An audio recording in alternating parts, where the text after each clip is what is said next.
বাংলা সাহিত্য চর্চা চ্যানেলে সবাইকে স্বাগত জানিয়ে শুরু করছি বিষবৃক্ষ উপন্যাসের পঞ্চম পরিচ্ছেদ, অনেক প্রকারের কথা।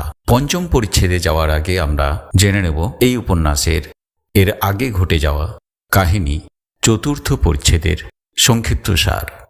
চতুর্থ পরিচ্ছেদ, যার শিরোনাম ছিল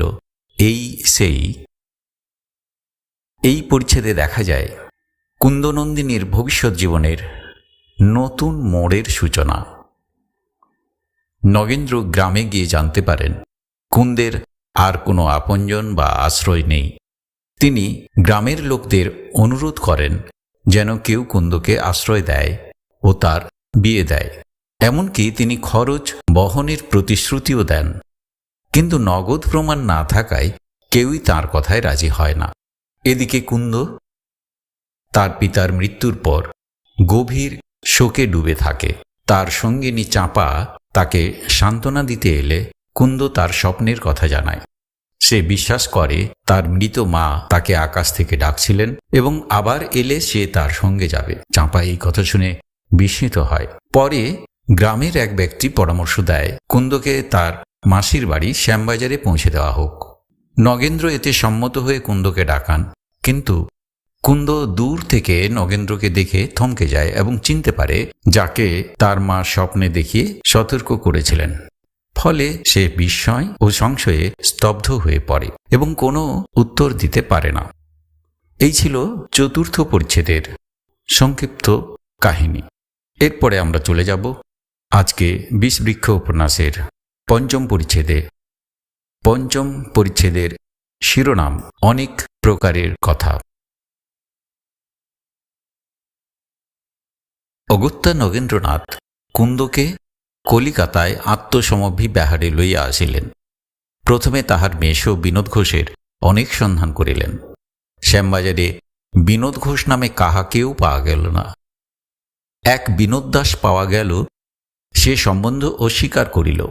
সুতরাং কুন্দ নগেন্দ্রের গলায় পড়িল। নগেন্দ্রের এক সহোদরা ভগিনী ছিলেন, তিনি নগেন্দ্রের অনুজা। তাহার নাম কমলমণি। তাহার শ্বশুরালয় কলিকাতায়। শ্রীশচন্দ্র মিত্র তাহার স্বামী। শ্রীশবাবু প্লন্ডর ফেয়ারলির বাড়ির মুৎসুদ্দে। হোস বড় ভারী, শ্রীশচন্দ্র বড় ধনবান। নগেন্দ্রের সঙ্গে তাহার বিশেষ সম্প্রীতি। কুন্দনন্দিনীকে নগেন্দ্র সেইখানে লইয়া গেলেন।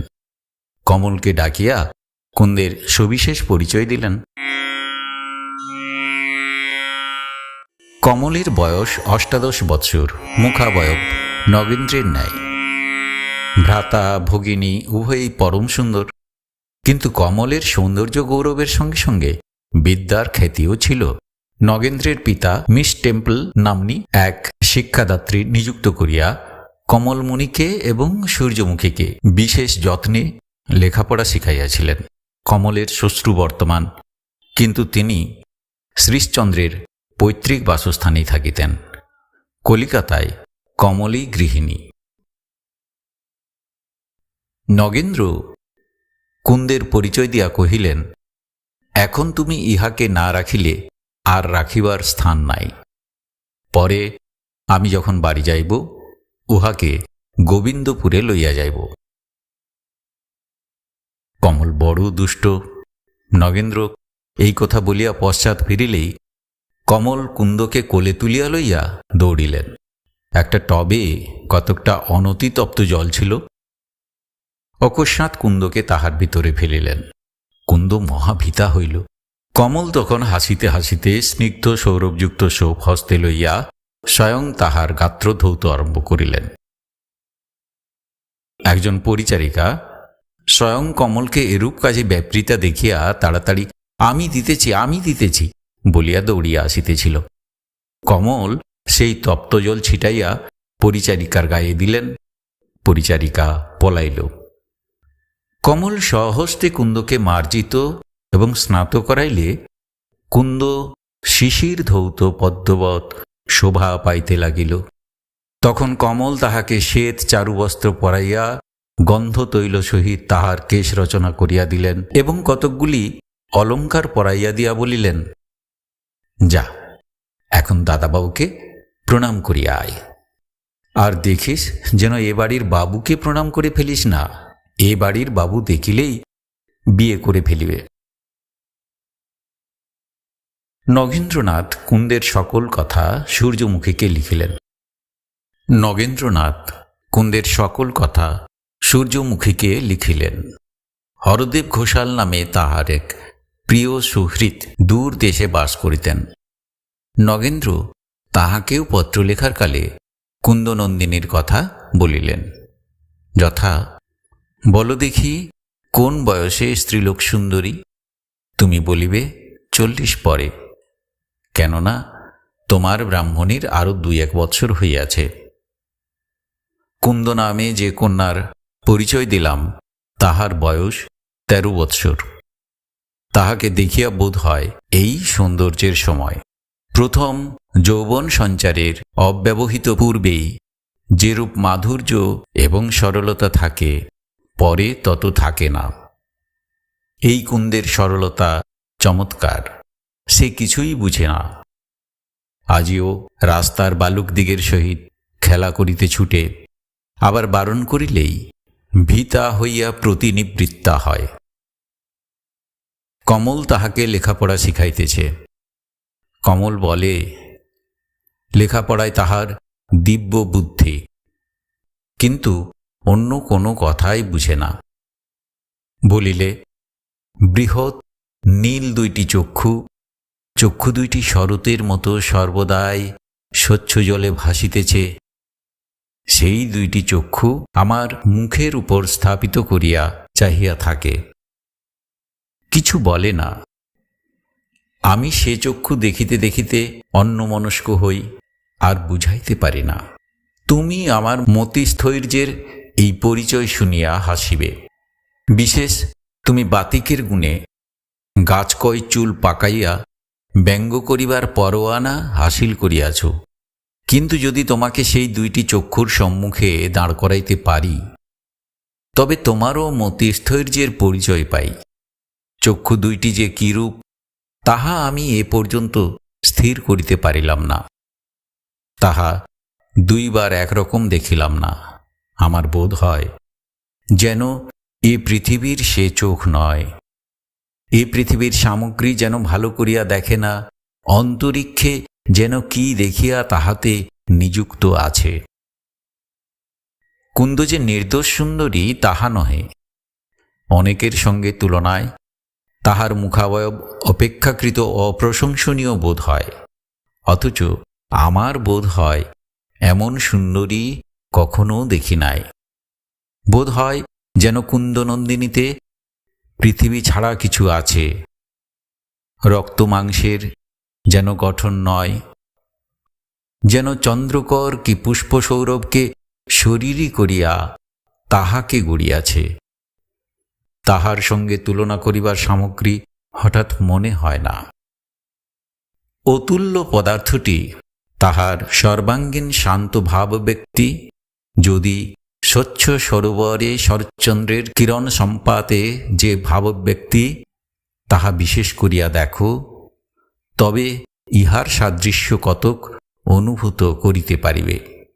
তুলনার অন্য সামগ্রী পাইলাম না। নগেন্দ্র সূর্যমুখীকে যে পত্র লিখিয়াছিলেন, কিছুদিন পরে তাহার উত্তর আসিল। উত্তরে রূপ। দাসী শ্রীচরণে কি অপরাধ করিয়াছে তাহা বুঝিতে পারিলাম না। কলিকাতায় যদি তোমার এতদিন থাকিতে হইবে, তবে আমি কেনই বা নিকটে গিয়া পদসেবা না করি? এ বিষয়ে আমার বিশেষ মিনতি, হুকুম পাইলেই ছুটিব।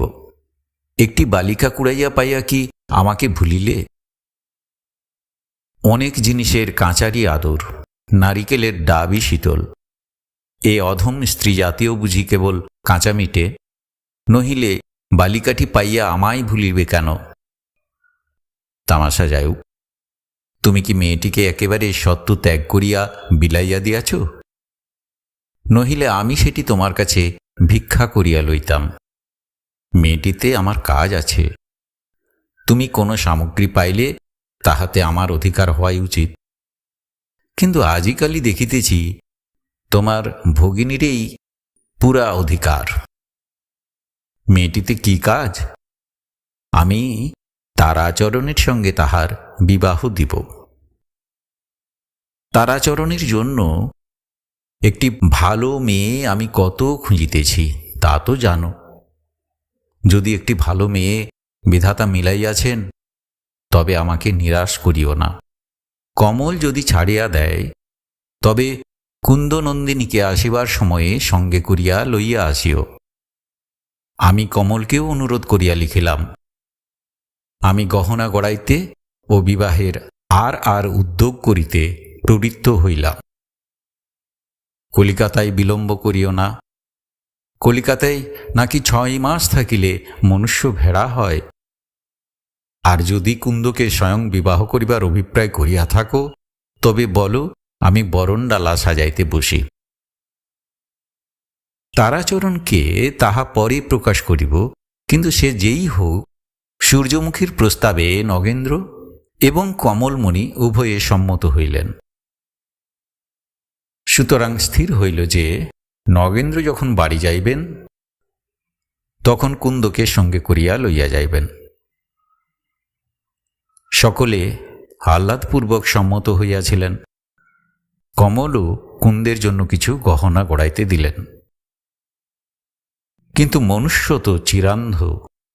কয়েক বৎসর পরে এমন একদিন আইল, যখন কমলমণি ও নগেন্দ্র দুর্লভলুণ্ঠিত হইয়া কপালে করাঘাত করিয়া ভাবিলেন যে কি কুক্ষণে কুন্দনন্দিনীকে পাইয়াছিলাম, কি কুক্ষণে সূর্যমুখীর পত্রে সম্মত হইয়াছিলাম। এখন কমলমণি, সূর্যমুখী, নগেন্দ্র তিনজনে মিলিত হইয়া 20 বীজ রোপণ করিলেন। পরে তিনজনেই হাহাকার করিবেন। এখন বজরা সাজাইয়া নগেন্দ্র কুন্দকে লইয়া গোবিন্দপুরে যাত্রা করিলেন। কুন্দ স্বপ্ন প্রায় ভুলিয়া গিয়াছিল। নগেন্দ্রের সঙ্গে যাত্রাকালে একবার তাহা স্মরণপথে আসিল, কিন্তু নগেন্দ্রের কারুণ্যপূর্ণ মুখকান্তি এবং লোকবৎসল চরিত্র মনে করিয়া কুন্দ কিছুতেই বিশ্বাস করিল না যে ইহা হইতে তাহার অনিষ্ট হইবে, অথবা কেহ কেহ এমন পতঙ্গবৃত্ত যে জ্বলন্ত বহ্নিরাশি দেখিয়াও তন্মধ্যে প্রবিষ্ট হয়। বিষবৃক্ষ উপন্যাসের 5ম পরিচ্ছেদের এখানেই সমাপ্তি। এর পরবর্তী পর্বে আসবে সাহিত্য সম্রাট বঙ্কিমচন্দ্র চট্টোপাধ্যায় রচিত বিষবৃক্ষ উপন্যাসের 6ঠ পরিচ্ছেদ, তারাচরণ। আমাদের উপন্যাস পাঠ কেমন লাগছে অবশ্যই কমেন্ট করে জানাবে।